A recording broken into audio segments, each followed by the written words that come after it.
Film director और actor Gurudatt बतौर actor कई फिल्मों में दिखाई दिए, लेकिन उन्होंने 8 फिल्मों का डायरेक्शन किया और सभी फिल्में ब्लॉकबस्टर साबित हुईं। ये फिल्म थी प्यासा, कागज के फूल, चौदहवीं का चांद और साहिब बीबी और गुलाम।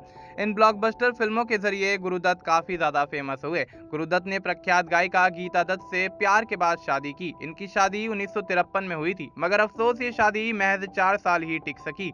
साल 1957 में दोनों के बीच दूरियां आती हुई नजर आईं। अंत में गीता ने गुरुदत्त को छोड़कर अलग रहने का फैसला कर लिया था। गुरु और गीता की पहली मुलाकात फिल्म बाजी के सेट पर हुई थी।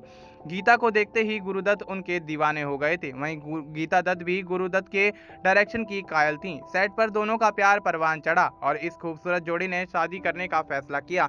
हालांकि गीता के परिवार को यह रिश्ता नामंजूर था। दोनों परिवारों के विरोध के बावजूद साल 1953 में साधारण तरीके से दोनों ने शादी कर ली। इस शादी से कपल को 3 बच्चे तरुण दत्त, अरुण दत्त और नीना दत्त हुए।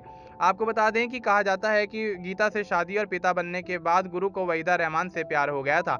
वह उनकी खूबसूरती पर लट्टू हो गए थे। वह अपना सब कुछ खोने के लिए तैयार हो गए थे। इसी की वजह से उनकी पारिवारिक जिंदगी में दरार आनी शुरू हो गई थी। पत्नी गीता इस बात से काफी ज्यादा खफा रहने लगी थी। गुरुदत्त का जिक्र जब भी होता है तो वहीदा रहमान का नाम ना आए, ऐसा हो ही नहीं सकता। गुरुदत्त वहीदा रहमान को दीवानों की तरह चाहते थे। उन्होंने ही वहीदा को साल 1956 में आई फिल्म सीआईडी में काम दिलवाया था। इस फिल्म के बाद वहीदा रहमान गुरुदत्त के साथ ही प्यासा में दिखाई दी थी। यह फिल्म भारतीय सिने इतिहास में अलग दर्जा रखती है।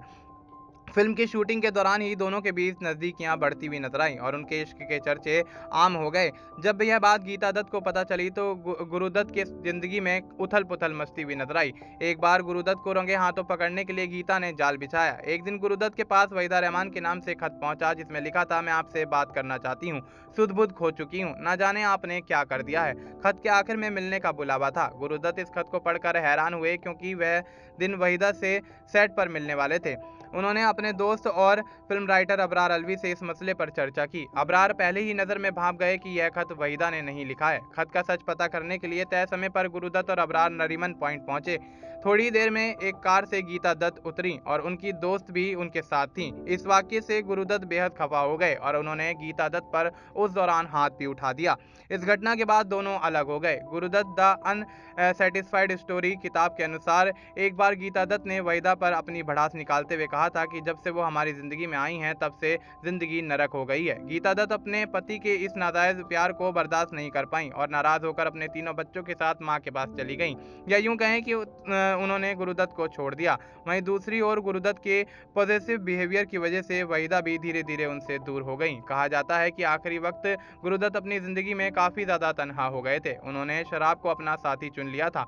उनकी मौत भी रहस्यमयी तरीके से हुई। 10 अक्टूबर 1964 उनकी जिंदगी का आखिरी दिन था।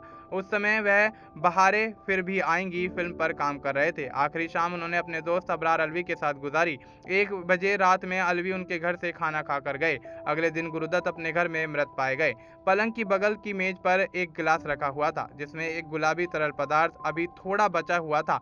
वहीं एक किताब खुली हुई भी रखी थी और इस तरह से गुरुदत्त की रहस्यमय मौत हुई। तो दोस्तों, गुरुदत्त, वहीदा रहमान और गीता दत्त के इस किस्से के बारे में आपको क्या कुछ कहना है, आप हमें कमेंट बॉक्स में जरूर बताएं। बाकी इस तरह की और अपडेट्स के लिए आप बने रहें नेक्स्ट 9 लाइव के साथ।